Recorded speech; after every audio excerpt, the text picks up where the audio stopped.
Okay, we're disconnected. We're disconnected from our food supply. We're disconnected from our world around us. We're disconnected.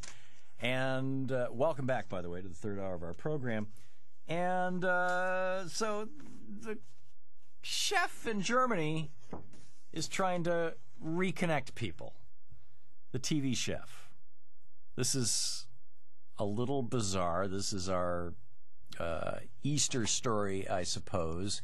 It is certainly everything you know is wrong. You know that you're wrong, but you fear you're right. You suspect you're out of sync. You think that you're out of your mind. Everything you know is wrong. Okay, here's the deal. This is straight up. I am not making this up. From a news story from The Local in Germany. This is the English translation. Just in time for Easter, German celebrity chef Sarah Weiner's new television series confronted young viewers with the bloody reality of where their meat comes from by butchering a rabbit before their eyes on television, the Daily Hamburger Morgenpost reported on Monday. In her new Art Network series, Sarah Weiner und die Kuchenkinder, or Sarah Wiener and the kitchen children, a rabbit is stunned with an electric shock before the 46-year-old star chef kills, skins, and butchers it in front of her teenage audience. Not surprisingly, the kids found this disturbing, the paper reported. One witness, 14-year-old Simon, said, "It was quite disgusting. The rabbit's belly was still warm, not to mention seeing its beautiful cuddly fur pulled off, guts out and everything in the trash. But the worst part was how it was hung up like socks."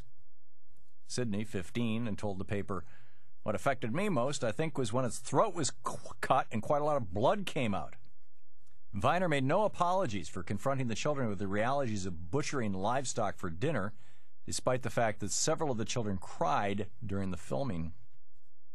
She said, "I believe that people should know what they eat.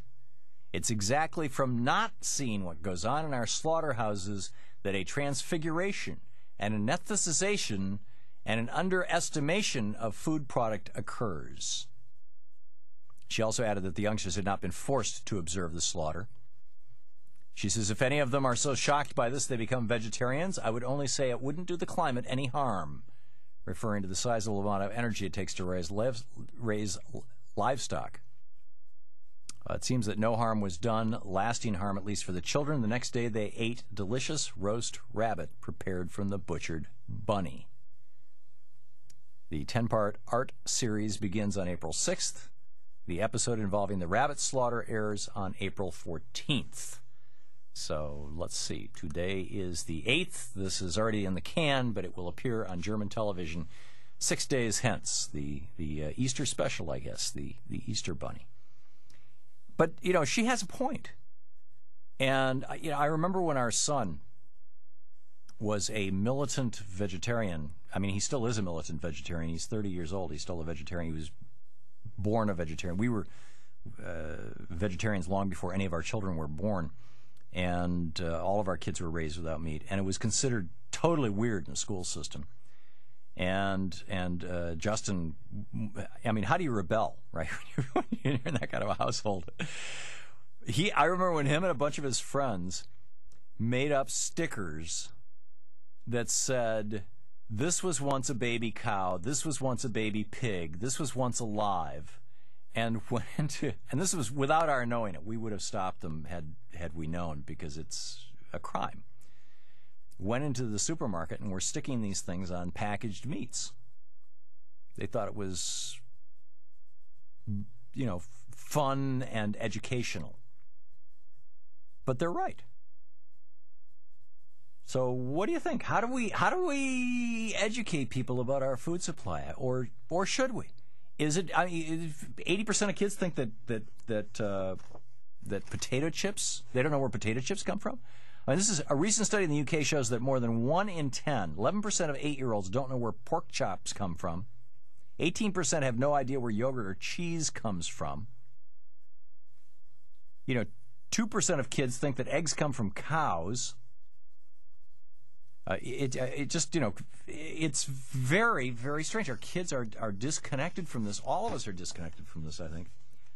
So, and you want to take it a step beyond that. Should we be filming, for example, capital punishment? I mean, it's not just the execution of our animals that we're disconnected from. We're disconnected from so many things. The Bush administration tried to keep us disconnected from the reality of war.